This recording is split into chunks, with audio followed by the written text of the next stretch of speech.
Hey, what's going on? Gonna make some coffee in a weird looking siphon pot. This is a Hario version of, I think the siphon pot was originally from France or from Belgium. It's a cool way to make coffee. I'm not sure it's the best method, but these videos aren't about anything that's best. These videos are about having fun making coffee. If you find one of these in the thrift shop, pick it up. It is a blast to work with. It'll remind you of your grade 8 science class with Mr. Beal in my case.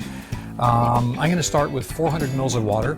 So that's more than we usually do with a pour over. Usually we do about 200 mils of water. So remember the 17-to-1 rule. 400 mils of water is about 24 units of coffee, 24 grams of coffee. If you remember from previous videos, we worked out that a tablespoon weighs about 7 grams. So you want 24 divided by 7 is about 3.5 tablespoons of coffee for 400 mils. So yeah, let's get right to it. I'm going to put 400 mils of water in here. Ooh, 410. That'll be okay. Again, this is not exact science. This is having fun with a cool method of making coffee.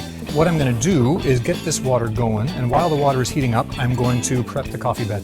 You want it to happen pretty fast, so we're going to put it on high heat. Try and conserve some of that heat in there by closing the lid. Don't shove it in, just put it in loosely like that, and now we wait until the water is boiling. When it starts to boil up into the top, we'll add the coffee. Okay, now that it's starting, I can hear it starting to boil. You can see more activity in there. We're going to gently push this down. Don't squish it down. You don't want to do that. It'll create a seal because the heat will soften the rubber. It'll set nicely. So once you see the water coming up, let it come up until there's like 95% of the water is out of the bottom reservoir. When that's the case, drop the heat. At that point, you only want enough heat to keep the water in the top rather than having it falling back through. The falling back through is the decanting at the very end. That's once we've had it steep for about 1:45 minutes. Okay, so there we go. See that? Like 95% up? Notice the coffee has color, or the water has color already. That is because of the nature of the filter. It is a cotton filter. It's not perfect.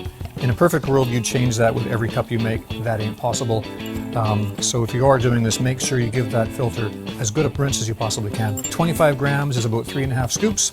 Some people are adamant that you've got to get a swirling vortex of coffee in here. I don't know. I think it's like a French press. Just want to agitate it, make sure everything's good and wet. Some people say, 10 stirs counterclockwise. It's like, honestly, okay. We're going to time this. Total time up top should be about 1:45. We're probably already 15 seconds in. So we're at about 1:45. I'm going to turn the water down, or the Bunsen burner down, to nothing.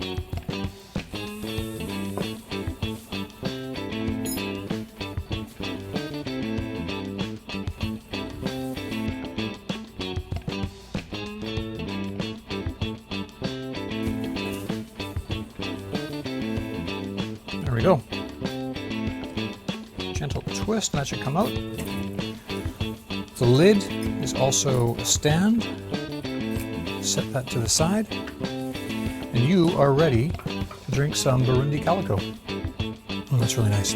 Because you are brewing at a higher temperature, it will make things more soluble, so you'd probably want to grind just a tiny bit finer than you would for a regular pour over. A little less coarsely than you would for a French press, but definitely more coarse than a Hario or a Kalita. There you go. Like I say, not a tutorial, just how we make coffee with a siphon press. We don't do it very often because, frankly, it's cool, but it's a little tedious. Who's your Siphon Daddy? Okay, let's get out of here. I got deliveries to do.